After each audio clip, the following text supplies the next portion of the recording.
Guys, welcome back to another edition of Baseball for Maniacs. And Owen, the stove is piping hot today. Yes, it is. I'm sure, unless you're living under a rock and this is your first dose of baseball content. One, thank you for coming to us. Two, Kyle Schwarber signed back with the Phillies 5 years, 150 million. When I got that reaction, dude, I was so pumped up. I didn't think I'd have the reaction I did because it's like essentially just bringing back one of our own players. But last night, dude, I even posted about it on like Phillies Fan 3 TikTok. I thought he was going to the Reds. I saw all these reports, and that's who I predicted he was going to originally. I just felt like he was coming home. I heard the Reds were like offering similar money and all that kind of stuff. I knew he was going to sign today. I had a feeling, but I thought he was leaving. This is something the Phillies had to do. Like, obviously, if Kyle Schwarber signed somewhere else, they would pivot to a Tucker, they'd pivot to a Bellinger. None of them are hitting the homers that Kyle Schwarber's doing. And if you take 56 homers, I don't think he's going to hit 56, but you're taking at least 40 homers out and then no protection for Bryce in front of him. That's just something the Phillies couldn't do. And then 5 years, 130, like I already said in my live reaction, 30 million AAV does not handcuff them. Now, if they re-sign JT, maybe you're a little handcuffed, like you can't make the bigger moves, but this is something they had to do. I'm curious if he's going to bat in front of Bryce again. It worked for him, but Bryce didn't see as many pitches in the zone. My ideal thing would be if they got another hitter, Ketel Marte, maybe, whatever. Put him in front of Bryce, have Kyle bat fourth. That's my ideal thing. But yeah, man, what's your reaction? I'm ecstatic. You can see the freaking polo, you can see the hat. Let's go. Honestly, I'm disappointed. I Yeah. wanted the Red Sox to go get him. Yeah. And it's funny that I have a text message from you that says Kyle Schwarber will sign with the Reds tomorrow. Book it. Out to like five people. It was such a weird feeling last night. I was like mourning the loss, and then like today, I'm pumped up in my Phillies gear. Yeah, but it is something that the Phillies needed to address, whether they were going to bring him back or whether they were going to try to replace him. Thankfully for them now, it's something they don't even have to think about. The it's huge. You're not going to replace 50 plus homers. You're not going to replace the energy that a bat like Schwarber puts into your lineup. You're not going to no. He's a game changer. He's a superstar. Kyle Schwarber would have made any team that he went to a not a contender necessarily if he had gone to like the Pirates, but they would have put them in wild card contention. We Yeah, can talk about the other contracts in a second, but I I just hope that this is. I heard John Boy say it that Kyle Schwarber was the plug in the dam. And now that he's gone, we're going to see a lot of people start going. And we saw another big one right after Kyle Schwarber signed. But let's talk about these other deals that were thrown around for Kyle Schwarber first. yeah. And before I get into that, I originally when I started the offseason, I was worried Schwarber was going to linger, and then that was problematic for us because if we didn't sign him, we'd have to pivot. Yeah. Luckily, was the first domino to fall, and then we see like the Diaz signing, and then I think in the like even today maybe we get some breaking news, or at least tomorrow. I think people are going to start signing. I think it's going to be a frenzy. But yeah, let's get into the other teams that offered him. The Orioles offered him the same exact contract. I like Baltimore doing that, but my thing is, if you're a team like Baltimore, you and you think you're going to pull Kyle Schwarber away from the Phillies, you got to at least go another year, or you got to go higher AAV. But that got their foot in the door, so cool, I guess. I think that just means they're going to be big players for other free agents in the offseason. Maybe Tucker, maybe. I don't know. The Reds, who I thought he was going to, but the report was they offered him 5 years in the $125 million range. Ugh. If I'm a Reds fan, I am pissed because he was the perfect guy to send them into their winning ways. And you got to realize he's not going to take a hometown discount. That's free agents don't do that anymore. Um, and they would have had to go like same with the Orioles. They had to go either another year or higher AAV. What's your thoughts on the Orioles and Red Sox kind of, or Orioles and Reds kind of not making the offer they needed to? It's not surprising because both of the front offices have had nothing but questions. Yeah, When things were going really bad in Baltimore, they put the blame immediately on Brendan Hyde, and he no longer has a job. yeah, Now, I think Brendan Hyde is a great manager. I think that a lot of the problems that lie in Baltimore came from a front office standpoint because they didn't make the moves that they needed to make. They didn't Yeah. improve the team. Look, it the Phillies have had the opportunity to go to the playoffs in these past 3 or 4 seasons now, but they haven't necessarily made too many improvements. It's been the same team for the last 4 years now. So, but it's the same thing in Baltimore.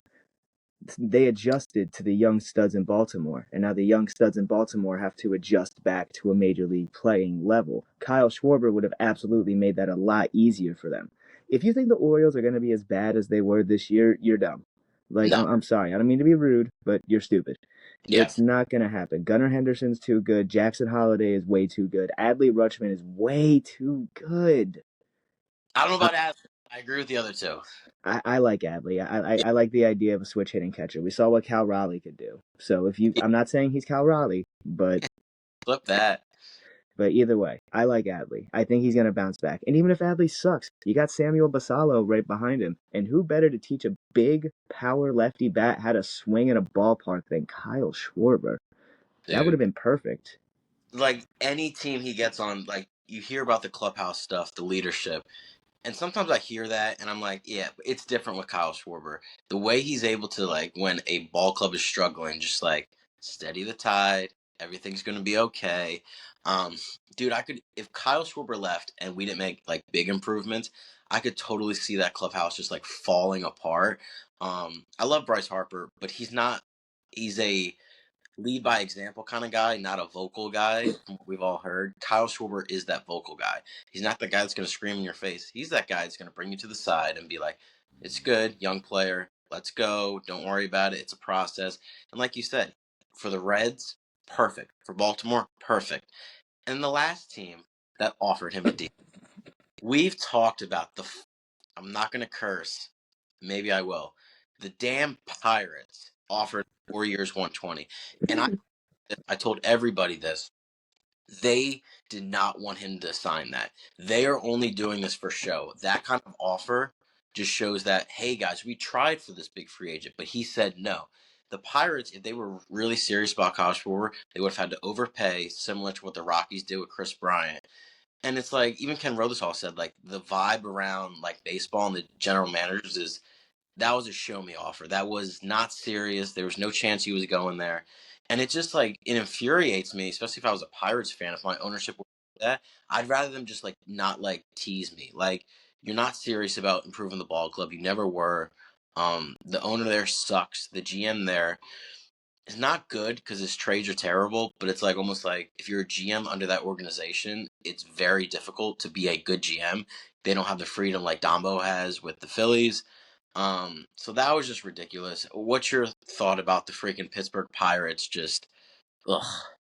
Well, I gotta say, I appreciate your censorship. You're doing better than me. But Yeah, like, um, I knew it. I knew yeah. they were gonna make a play. I knew that the Wish play, you know. But it's like you said, you're dead on exactly right with it. Hey guys, look what we did. We tried. we tried. Uh, Rats. But Damn, he had our offer that we could not afford anyway. In our oh, mind, oh man, he went back to the team that's a playoff contender. He didn't come to the team that finished what, fourth in a really bad division or man. last place. I think the Cardinals actually were better than them. Oh, that's terrible. That's terrible. But But either way, I'm happy for the Phillies. I'm happy for Kyle Schwarber, but there's two reasons why I'm happy for the Phillies, and it's not just because of Kyle Schwarber. yeah, They don't have to see Edwin Diaz anymore. dude. And let's go into that signing because quite literally, like 10 minutes after Schwarber signed, the Diaz news broke. 3 years, 69 million to the Dodgers. You know what that reminded me of, low key? It reminded me of like when Drake dropped Family Matters, and then 15 minutes later, Kendrick dropped Meet the Grams. It's like, what is going on? Like they had to that back pocket. They're like, all right, you want to take like center stage in the winter meetings? Watch this. Now, my thing is, it's always a good day when Mets fans are in shambles. Frank the Tank lost his freaking mind. At like Twitter community with the Mets, they were just like infuriated because they offered less money, which that's not the Mets don't do that. Dodgers was 3 years 69. The Mets was 3 years 66 with deferrals. I don't think the Dodgers deal has any deferrals, but that might come out later. And it's just, why would you sign Devin Williams for 3 years 51 if you're not going to resign Diaz? Like, that makes no sense to me. Like, I get it, Stearns is smarter than everyone else, but you have the money. Go do what you do.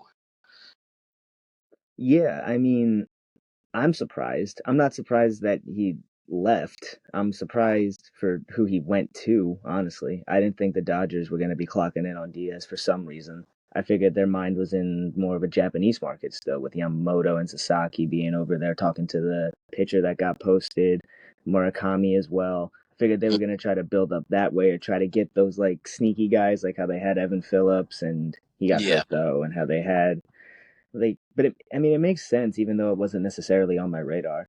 It Well, is. yeah. It's hilarious to see the Mets fans in shambles. I haven't checked on Giraffe Neck Mark, but I'm going to. Off freaking mind. And I love that guy. I love their content. He was just pissed, dude. But yeah, I would be too. That's a top three closer in baseball, and you don't offer him the most money. I thought he was getting 5 years. Like 5 years, like 90 million. 3 years, dude. I'm almost upset the Phillies weren't in that on a 3 year deal. I get it. We have Duran and Diaz wants to close, so that probably wouldn't work.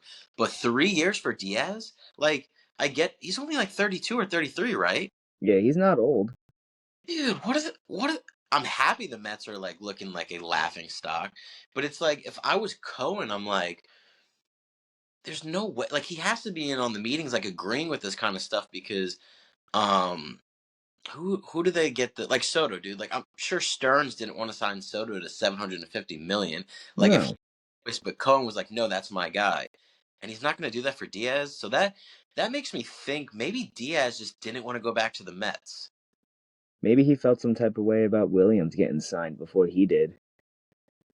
May maybe, but it's like they didn't promise him the closing role. Like when Williams like did his interview with SNY, he was like, if Diaz comes back, it's just two great arms going at it.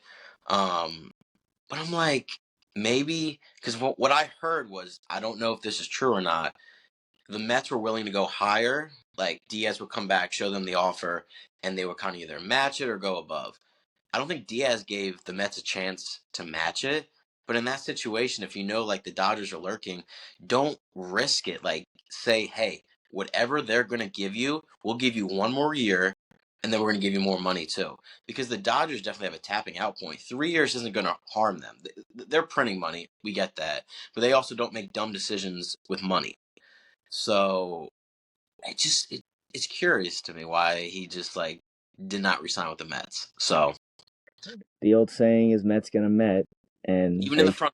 I love it. they continue to do so. I wonder where their attention goes to from here. Do they try to add more to the bullpen? Do they go after Bellinger? Do the chips go in back into Alonso? Like, Yeah. what's happening here? Well, it's like their bullpen, dude. It needs to be like rebuilt. Like everyone either like became a free agent, like they lost Helsley, even though Helsley was terrible.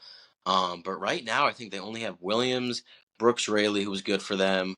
Um, I don't know, a couple other people, but their bullpen needs to be rebuilt. So if they go and pivot to a Suarez, who I think is definitely going to get a 3 year deal, it just doesn't make sense why you wouldn't go for the better option. Right. So maybe a report's going to come out. Diaz just did not want to play for the Mets anymore, and that would be hilarious. Because that's the only way it makes sense to me. So Yeah, I mean, good signing for the Dodgers and Mets fans. I'm so sorry. I'm not. But what's funny is, dude, Terry Scott's going to have a bounce back year, and you can book that. He was terrible this year, but that's how relievers are, dude. Him and Diaz a 1-2 punch. The Dodgers' weakness is going to be a strength this year. So but whatever, dude. Play the game. Play October. Go win a World Series. So this is going to lead us into our next topic. Where do the Phillies go from here? We're not going to go too deep into it, but I think they're going to sign JT this week, whether it's tomorrow, end of week. I think they're going to bring him back because the report came out that he's only looking for a 2 year deal, like 30 million. If that's like the market for him, you got to bring him back, just because there's no other catchers on the free agent market. Maybe you can make a trade like for Adley or whatever, but I think the price would be too high. Um, but I think it just depends. If they don't sign JT, maybe they could be on a belly. But I think his market's going to pick up, especially like the Mets need him now. I don't know. I really don't know where the Phillies go from here. Everyone says, "Oh, they're running it back," and I get that. But here's the thing: Kyle Schwarber is not the reason the Phillies are struggling. Did he have a great postseason? No. But just like changing it up to change it up is a flawed philosophy to where like if we don't bring him back, let's say we have a Belly and Belly struggles, but you paid Belly the same you're going to pay for Schwarber, and Schwarber hits 50 nukes and queens, then you're going to be on the other side saying you should have re-signed him. So I get the let's not run it back. Let's run it back with Kyle Schwarber. Like that's a commodity you need to bring back. I don't know where you think the Phillies go from here, but love to hear your thoughts. I guess the Phillies just add depth at this point. Go out and re-sign Bader. Yeah, Go out re-sign JT. I know you're fine with either Marchand or Stubby as the backup catcher. mhm. Maybe you go deeper into the outfield and you get some guys in the free agent market. Uh, Maybe even try to enter your name back in the Stephen Kwan portal and try to get him because it's like, how much faith are you guys going to have in Justin Crawford to bring up and have him as an opening day starter in that outfield? Are you Yeah, guys willing to give Miguel Rojas another chance, or Johan Rojas, excuse me? yeah. Miguel's coming nowhere near the city of Philadelphia, Johan Rojas, how many more? I know you in particular have a soft spot for Johan dude. Rojas. Phillies fans, three fans know, dude. I'm a Glazer. I am a D1 on Rojas Glazer. It's just because his defense is electric, and I think he's a confidence player, like most players are. And he got brought up during a pennant race. He played very well. He hit well. His defense is always going to be there. He struggled in the playoffs. Okay, dude, he was 23 years old, and he had a rough couple months to start 2024. I just think he's a player that needs every day at bats for a full year. Whether it's not going to be with Philly, I don't think, but like if he gets traded to like a Pirates or I don't know, like a Rockies, like, and he just has a chance to play every day. I think he's going to be a really good caliber major leaguer. I think the Phillies, if they're going to make big additions, going to have to be in the trade market. Because free agents, like, I don't think they're going to overpay for Belly. They're not going to be in the Tucker sweepstakes anymore. But if they trade it for like a Ketel Marte, he's only making like 18 million a year. You can forge that, like, you can take that on with their payroll. Um, but I think Bomer's gone. I think Marsh is gone. I think Dombrowski to switch it up and not run him back is going to have to make a lot of like interesting trades, which he's done before. Um, but I'm just excited. We got the biggest domino down, and I'm excited what happens in the next few days. I think it's just going to like full throttle for the Phils. Yeah, see, you said Rojas to the Rockies, and now all of a sudden I'm thinking that outfield would have both Mickey Moniak and Johan Rojas. Dude, Mickey Moniak had a career year. Granted, it was Yes, in he did. Colorado. I loved the Mick. Everyone like really hated him in Philly because obviously number one overall pick and struggled. I like the Mick, dude. I'm happy for him that he's like got his career started. Yeah, hats off to you, Moniak. I know you're an avid listener. Dude, that'd be awesome. I wish. Yeah, but then basically with Schwarber going to the Phils, obviously it takes us out of our plan B or plan C of Alonso. And that's where I'm going to let you take the floor. Do you think this is good for Alonso to the Red Sox? Do you think it's bad because the Mets now have more money to spend? What do you think? I kind of think it's one of those in between things where it's a win lose situation if you're in the market for Pete Alonso. Because now that Kyle Schwarber is off the market, not a lot of teams seem to be too deep into the Kyle Tucker bag. I don't know exactly who's involved in that right now. But Phillies are out of it now. Mets are probably involved in the Kyle Tucker thing. Dodgers might even be involved in Kyle Tucker. Pete Alonso might be getting left alone by a couple teams.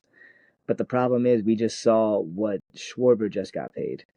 Is Pete Alonso the same caliber hitter as Kyle Schwarber? No. Do they have very similar power metrics? Yes. I think that he sees a power bat get 5 years, 150. He's going to think, why can't I get a contract just like that? So he may have gotten a bit more expensive So that's the lose situation about it. But the win is he becomes a priority. You don't have to worry about playing the field here. Oh, Schwarber said this. I gotta call him real quick. I'll talk to you later, Pete, or Yeah. putting somebody else in front of him. He's gonna get paid. I think he's gonna get paid very soon. I'm kind of happy that I'm wrong from the last episode when I said that the winter meetings were gonna be slow. I'm pretty Yeah. happy that I'm wrong right now. But at the end of the day, the Sox don't have to worry about Schwarber anymore. The only two things that we need to worry about are Bregman and Alonso. It's really just which one of those two is in your number one priorities.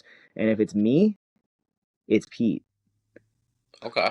for the sole reason that first base was such a revolving door last year. You don't know how good Tristan Casas is going to be coming back off this injury. No matter how much I like Casas or not, he's in line to be the next Bobby Dahlbeck. He's in line to be the next Lars Anderson.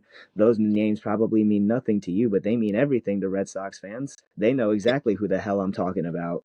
It's heartbreaking. I love Tristan Casas, but Pete Alonso needs to be priority numero uno for Craig Breslow. If Bregman leaves, I'll cry probably, but Marcelo can come play third. I'm not going to be heartbroken about it. And we have Christian Campbell, who's supposed to be back up at some time in the summer. I don't know if he's injured or if that's just his plan, but he's supposed to come up. He's supposed to be a solid little player. He's supposed to be the middle infielder that we need. He's a utility guy too. We can plug him in anywhere really. I like it if Bregman doesn't resign because we have the pieces. But if Bregman doesn't resign, if we don't walk away with Pete Alonso, it's inexcusable. It's unacceptable. It needs to happen. Well, I think with you guys, it's like if I were Craig Breslow and Alonso is a priority, I would be like Scott Boras. One, obviously they kind of know what he's thinking, but I would not my final offer, but I would let him know this is the furthest we're gonna go. Whether it's the same exact deal as Kyle Schwarber, or maybe it's 4 years, 120, whatever it is. Just let them know this is where we're going to go. We're not going to go any higher. If you get that offer somewhere else, thank you for doing business. It might take a week or so because you know how Boris runs. He's like he lies. He says we got this here, we got that there. But I think they just gotta like have a number they're going to give the Pete, give that to Boris. If Boris is still playing his games, then you pivot to Bregman because I don't know which one they would prefer more. It's like it also depends the years and deals. So So I read somewhere that there was a meeting between Boris and Breslow and Red Sox reps. gotcha. Apparently, it went very, very well, and they were talking about 6 or 7 different players even coming to Boston. So, but then again, Boston is famous for being in the works, being in talks with, Yeah. being lurking in the fields with so and so. We were in the market for Soto. We were in the market for a couple big name free agents. Otani was thrown around a couple of times and he was on the market. Knew that wasn't happening, but like it's just Red Sox are always in talks. We're Yeah. always in discussion. We need to just be signing people. Yeah, like you got traded for Gray, traded for Oviedo from the Pirates. Like you're making moves, but you need to go get your guy. Like you need to sign him. And what's funny, like with Alonso with the Mets, I don't think this changes their philosophy any which way because if they had the thinking of, well, we don't have to pay Diaz, now we can get Alonso, that doesn't really make much sense because one, Cohen has the money, and then they lowball Diaz, and it's like I can just see Stearns thinking like, I'm not going to pay like 5 years, 4 years, 30 million AAV for someone who can't really play the field that well. He's terrible at first base. And they saw last year, dude, he didn't want to sign him. Like he signed him because he landed in their laps for like that 3 year 1-and-1 deal. Um, so dude, I mean Pete Alonso, I heard that he met with the Orioles today. I think that'd be a good fit. But like you said, I don't think his market's that big to where if I was the Red Sox, I would just put down my final offer or be like, this is how far I'm going, and then really like make Scott Boras prove to you that he is that offer somewhere else. And also, real quick, Red Sox did make a very tiny move, but this one's going to warm a lot of people's hearts. The man that we got in return for Chris Sale before he went and pitched a Cy Young season, Vaughn Grisham, he's on the move to Los Angeles, and we got their 8th round pick from the 2025 draft, Isaiah Jackson. Now, he's only 21 years old, so he's got time to develop. He played in high A. A plus for those who don't know what high A is. He played in high A, and he didn't hit that great. He only played 10 games. He had a 214 average. OPS was like 667, but it's only 10 games. So he's going to be in the Red Sox organization with an outfield development team that has developed guys like Mookie Betts. It's developed guys like Cedar Rafaela, Andrew Benintendi, Jackie Bradley Jr. The list goes on and on. Roman Anthony. If you even want to throw in Willie Abreu, Jaron Duran, Masataka Yoshida, who's going to DH probably, but he's an outfielder, that's a really good development pool. It's a really good coaching staff that they have in the minors. I'm not saying it's a groundbreaking trade. I'm not expecting Isaiah Jackson to be the next Mookie or to be Mike Trout or something like that. But, it gets Vaughn Grisham's ghost out of Boston, and that makes me very, very happy. And we get a guy that looks like a project outfielder. I'm cool with that. I was always a Vaughn Grisham kind of guy. Like I thought, not that he was going to be a star. I thought he was going to be a quality Major League Baseball player, and he never panned out. Like even if you look at his AAA stats, I think his OPS was like 790, which is good, but he's a triple AAA player. He's never going to be that great in the big leagues. But the Angels, I like it for them because it's like maybe take a shot on a guy that gets full playing time. Now I don't know what they're going to do with Moore.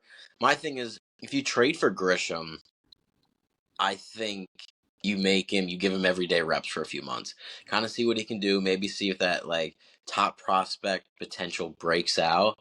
Um, I was interested in the Phillies trading for him if we had a spot, or if it was just way too cluttered, so it wouldn't make any sense. But if we did an opening, dude, for like what is he like the 25th ranked prospect with the Angels? Like I think Something. it's a win-win for both teams given the circumstances.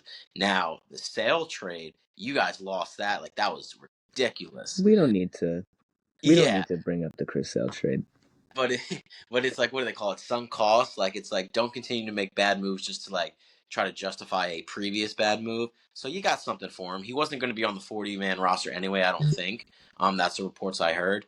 But I'd like to see what he does in LA. But besides, I keep getting these ESPN notifications, and I think it's Hassan coming through, but it's just the Flyers sucking. oh man, dude, I wish I was a hockey guy. I'm just not. I'm Um, trying. I'm trying my best. It's fun to go and watch it live, but yeah, I can't sit in front of a TV and watch it sometimes. It's weird. It's like the exact opposite with baseball, but I can do both for baseball. I can watch it all day yeah, long and I can go to a ballpark, but I don't know. I prefer going in person to hockey games. They're a lot of fun. yeah. Our niche is definitely baseball, 100%. Um, Yes. But besides that, nothing really happened. Well, Mike Soroka did sign with the Diamondbacks, 1 year, 7.5. That was the first. Ground breaking. Mike Soroka is a Cy Young caliber pitcher. Just make him a reliever, dude. He was a reliever with the White Sox for the last like 20 innings of 2024. He dominated, dude. I hope Arizona's not making him a starter, but I think they are because they gave him 7.5 million. But dude, just make him a reliever, dude. He sucks as a starter. I mean, the thing is, you bring him in. Gallen's a free agent. Merrill Kelly's a free agent. You don't have that much starting pitching depth, and with Burns being out for the foreseeable future, you kind of need a guy. Maybe they're gonna bring him in, and when Burns comes back, all right, see ya. You go into the Maybe. bullpen there. But I like it. I look when he was in Atlanta, when Mike Soroka was an Atlanta prospect. I loved him. I Yeah. thought he was going to be in that rotation as one of the guys who got them back to the World Series. I thought Mm. he was going to be something special, but that's why I'm not a scout. Yeah. Yeah. He was good. Just injuries killed him, but he still has his stuff. I just don't think he has the stuff for a starter anymore. But yeah, last thing we're gonna talk upon is right after the Schwarber deal, besides the Diaz, Rob Thompson got extended another year. And it's weird they waited this long because like last year, right when they brought him back, they gave him another year so they didn't make him a lame duck manager.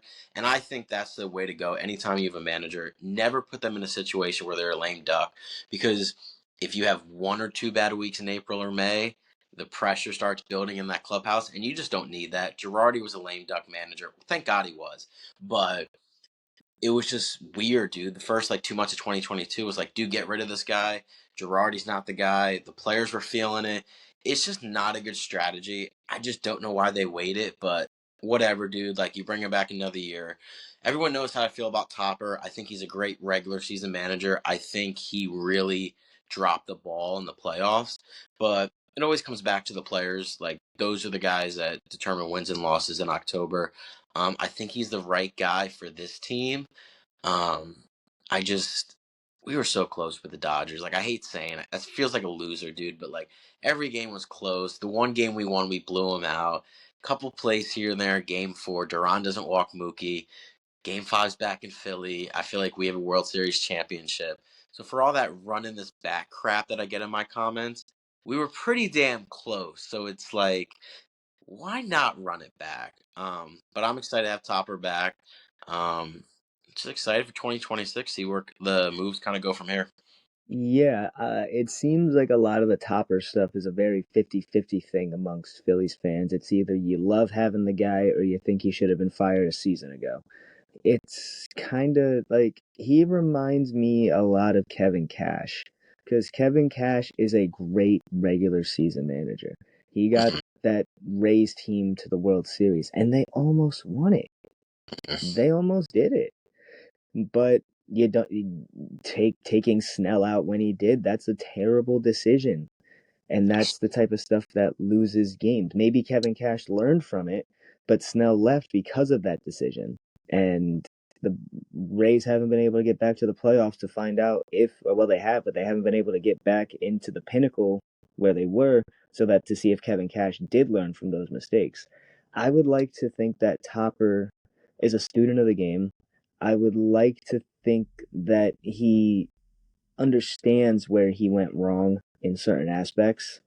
And I would like to think that he's going to come back really reinvigorated and really juiced up, especially now that his DH has a brand new contract. He's got a couple young guys that he gets to toy with when they come up, and Justin Crawford, Andrew Painter, maybe Aiden Miller starts tearing it up and gets a midseason call up. There's a lot that could happen right with Philadelphia, and Topper's the right guy because of the players that are currently there. You haven't heard It, any qualms with coaching when it comes to the players reacting just negatively him, to Topper. It's like, what'd you say? just him and Cat, they hated each other. Yeah, That's exactly what I say. yeah, Gassie's but gone. it's like Cassie's getting replaced with Justin Crawford, or he's getting replaced with the platoon of Crawford and Marshy. Maybe Bader comes in and he's the replacement for Cassie. He's not going to be there much longer. So, like anybody who's a fan of Castellanos, I've seen a couple comments even on the Baseball for Maniacs TikTok saying, "I don't want Cassie to go." Yes, you do. Yes, Dude, you it's do. like I get it, his moments, and even in this playoffs, he had the big hit in Game Four when we took the lead. But it's like he hasn't been good, dude, and he's a selfish player. Like when things aren't going his way, he's gonna mope. And I like Casty. The contract obviously was a complete.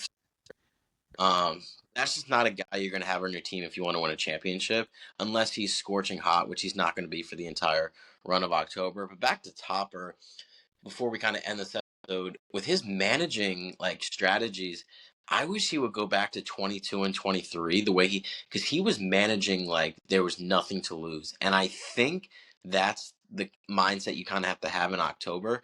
Like I remember in 23, game one of the NLDS, Ranger, because it was the wild card. So Wheeler and Knowles pitched in the wild card round. His plan was because there was an extra day off between game one and game two. Was Ranger's going to go through the order? If he has any trouble, it's going to be a bullpen game, and he didn't even tell Ranger that because you want him to have the mindset of going deep just in case. And then the bullpen like shut it down and didn't give up a single run. So and then 24, 25 comes in like letting David Robertson go out a second inning after he got a jam when he didn't do it up down the entire year. Mind you, he was like 49 years old. It was just moves like that, and the bunt obviously was just idiotic. So it's like, yeah, I hope he learns from it, but it's like, feel like that move should have never been made. Hopefully in 26 it gets reversed, but there was a lot of moves in this NLDS that I firmly blame on Topper. Now, before we get to the end of this, I'm actually glad that you mentioned that bunt play because I've watched that a couple of times.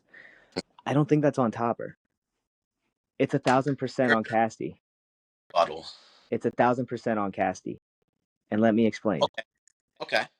You know he's bunting. You know he's bunting down the third base line. Why are you not automatically running to try to get to third base? You know the kind of runner that you are. You know you're not fast. You know you're not a base stealer. Why are you not taking off the second that pitcher raises his leg? Just in case. I don't care the situation. You have to take off in that situation. The shortstop in him would be racing there and he would win on a good slide. It's not rocket Yeah. science, it's baseball. You steal when you're in a situation like that. When you're trying to get sacrificed over to third base, you're pulling the third baseman down to get the Yep. shortstop to go and attempt to make a play at a position he doesn't play. You steal. I don't Mhm. know what the miscommunication was between the third base coach and Casty, or if Casty was just in business for himself. You have to steal. That's not on Topper. So I kind of agree, but here's my rebuttal. So the first pitch was a ball, right? But then the Dodgers showed you exactly what they were doing, right? And in baseball, if they're doing a wheel play as a hitter, your job is not to bunt anymore. It's to pull the bat back and slash it because everyone's coming in. First baseman crashing, third baseman's crashing. You have a hole on both sides. What Casty was doing, he was like in line with Mookie, kind of the same thing. He should have ran, but in my opinion, once the Dodgers showed what they were doing, take the bunt off, dude, slash it, or Casty doesn't have to run. He can kind of stay back, and if Stott lays down that exact bunt, first base is unoccupied, so Stott gets to first, so it's runners on second and first. So there's a lot of moving pieces, and we got to think this is all in the span of 15 seconds at CBP in Red October. So like, it's a freaking I was in the madhouse. I didn't know what the hell they were. But it goes down to I don't think the bunt should have ever been called because it's lefty. It was Vesia versus Stop. If Vesia, what's the lefty's job on a like facing on the lefty to get them to roll over to second base, right? Yeah. The pitcher does his job against you. The same thing happens. Cassie's on third, one out. You get him in a sac fly. But dude, show some balls. It's the playoffs. Stotty has big hits after big hits. 23 grand slam against the Marlins. In the house for that. Game 2 against Diaz. Triple in the game. Phillies take the lead. Back. Why are we just not having our cojones and being like, yo, Stotty, go do a job. Go put one in the gap. Go win a freaking game for us. And that's how Topper was managing that entire NLDS. Like, ooh, I'm so scared. Dude, the Dodgers are a great team. Go act like you're a great team. And everyone gave the Dodgers so much like, oh my gosh, like this organization is amazing. What a great wheel play. They're major leaguers. We were taught to how to do a wheel play, dude. It's not like they Mm-hmm. did anything special. We just ran into the out. But I think it's on Topper for not only calling it, but then after it was called and the play was still on, I think the player should have adjusted. Stotty should have slashed it. Cassie should have either gone right away or just stayed, and then it's runners on second to first, one out. But I think we're going to have to agree to disagree on that one. However, it's definitely a great spot to end this episode. Now, unfortunately, we didn't get any breaking news while we were recording, but that doesn't mean that something's not going to happen as soon as we stop. So, yeah, if anything does happen, it will be up on the TikTok. This video will be up on YouTube shortly after. And Owen, let's hope that this stove stays hot. Let's hope that the Sox make some moves. And let's hope that the Dodgers are done. yeah. If any big move, I would say a decent amount of big moves come in, we'll probably do a pod like a winter meetings recap at the end of the week or whatever. But with any kind of like these big events, it's kind of like we didn't even plan on making an episode today. We were planning on doing it tomorrow. But when Kyle Schwarber resigns and Edwin Diaz leaves the Mets, we had to make a pod. So we'll just wait and see what happens. Yeah, well said. And with that being said, Owen, I bid you adieu. Everybody, thank you for listening. Leave a like, drop a subscribe, drop a comment, go follow the TikTok, go follow Phillies Fan 3, go follow the Baseball for Maniacs. Instagram coming soon. Forgot to tell you that. I'm going to be creating an Instagram. And Hey, so we're going to be posting some stuff over there as well. We will direct you there when the time comes. But until then, enjoy the winter meetings. Have a good night, everybody. all right, later, brother. Peace out, homie.